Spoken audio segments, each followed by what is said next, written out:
Ich fange auf Deutsch an. Wir leben in einer Welt, wo sich die offene Globalisierung zunehmend in eine abgeschlossene Handelssphärenpolitik entwickelt. Das ist schlecht für Europa, es ist schlecht für Deutschland und es ist schlecht für die Menschen in der Welt, weil dadurch die Produkte teurer werden und die arbeitsteilige Globalisierung leidet. Deswegen werbe ich sehr dafür, dass die amerikanische Seite versteht, dass wir stärker und besser sind und unsere Volkswirtschaften stärker und besser werden, wenn wir kooperieren und nicht gegeneinander arbeiten. Und die amerikanische Seite dann auch versteht, dass wenn wir gegeneinander arbeiten, es auch für die amerikanischen Verbraucherinnen und Verbraucher, für die amerikanische Wirtschaft schlechter, weil teurer wird.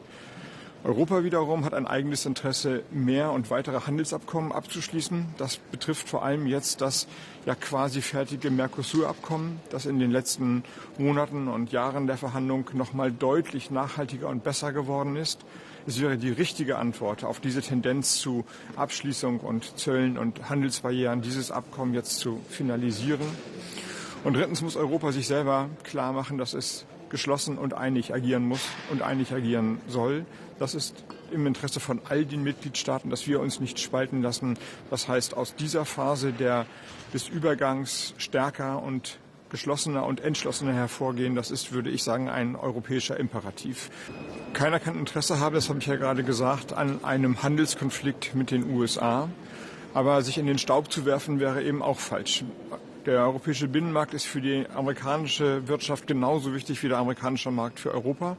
Das muss den Amerikanern klar sein. Wenn man Zölle erhebt, werden die Produkte im eigenen Land teurer. Die Inflation steigt. Daran kann eigentlich niemand ein Interesse haben. Deswegen setze ich noch darauf, dass die Kraft des besseren Argumentes dort gehört wird und sich dann auch durchsetzt.